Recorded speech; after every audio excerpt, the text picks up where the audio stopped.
নমস্কার, মন্ডল এডুকেশন পয়েন্টে আপনাদেরকে স্বাগত। বিগত দিনে আমি বাচ্চাদের কিভাবে শেখানো যায়, ইংরেজিটা কিভাবে দুর্বল থেকে সবল করা যায় সে বিষয়ে দু এক কথা বলেছিলাম। আজকে আমি লেটার, ওয়ার্ড, সেন্টেন্স এটা আপনাদের কাছে তুলে ধরতে চাই। বাচ্চারা কিভাবে নিতে পারবে সে বিষয়ে দু চার কথা বলতে চাই।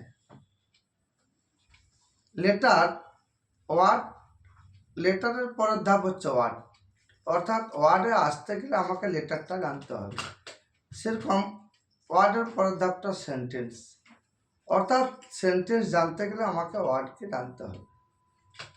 ওয়ার্ড লেটার পাশাপাশি লেটার বসিয়ে যদি একটা মিনিং হয় সেটাকে ওয়ার্ড বা শব্দ বলে, আর পাশাপাশি শব্দ বসিয়ে যদি একটা মিনিং থাকে তখন সেটা সেন্টেন্সে রূপান্তরিত হয়। অর্থাৎ পাশাপাশি কতগুলো শব্দ বসে যখন সম্পূর্ণরূপে অর্থ প্রকাশ করবে বা মনোভাব প্রকাশ করবে তখন সেটা সেন্টেন্স হবে। এরপর সেন্টেন্সের বিভাজন অর্থ অনুসারে, অর্থাৎ meaning wise assertive, interrogative, imperative, objective, exclamatory, অর্থাৎ 5টা ভাগে ভাগ করতে পারি আমরা। অ্যাসার্টিভ সেন্টেন্স সাধারণমূলক বাক্য, যেটা আমি খাই, আমি পড়ি, এই টাইপের ছোট ছোট বাক্যগুলো যদি বলি। ইন্টারোগেটিভ প্রশ্ন করা বোঝাবে, প্রশ্নসূচক বাক্য। ইম্পারেটিভ আদেশ, অনুরোধ, উপদেশমূলক বাক্য। অবজেক্টিভ ইচ্ছা বা প্রার্থনা সূচক বাক্য।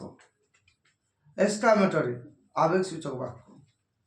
এটা অর্থ অনুসারে গেল। এরপরে এক্সাম্পল, আমরা অ্যাসার্টিভ অর্থাৎ স্টেটমেন্ট, সাধারণমূলক বাক্য। I eat rice,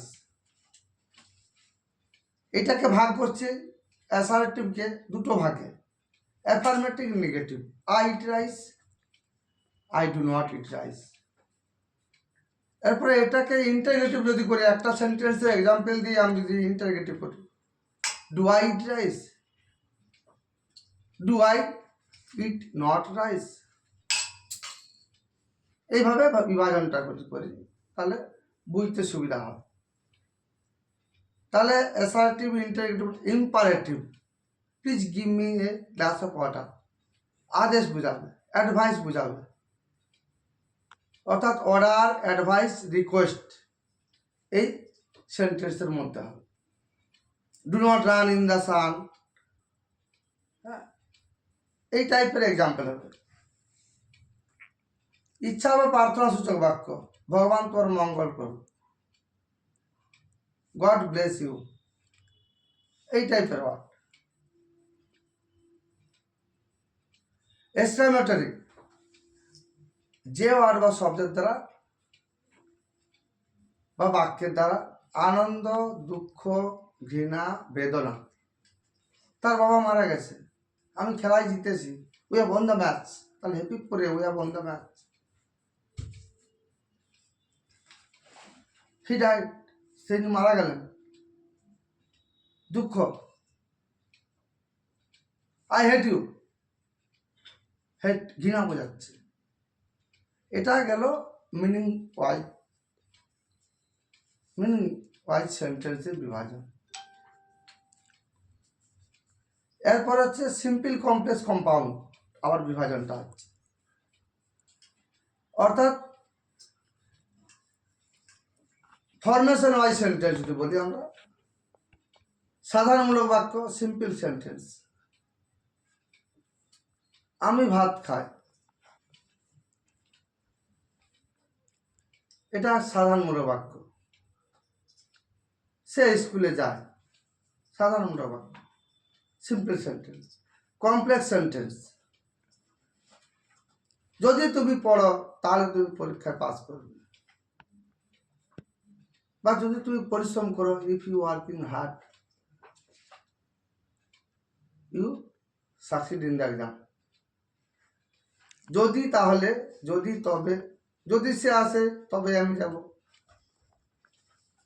if he comes I go. এই টাইপের সেন্টেন্সগুলো হচ্ছে কমপ্লেক্স সেন্টেন্স। কম্পাউন্ড এবং কিন্তু নতুবা অথবা অযথা এই শব্দগুলো যদি থাকে, বাট অ্যান্ড এই টাইপের বাক্যগুলো যুক্ত থাকে। ঠিক আছে, সবাইকে ধন্যবাদ। আমার এই ক্ষুদ্র নিবেদনে যদি ভুল ত্রুটি হয়ে থাকে ক্ষমা প্রার্থনা।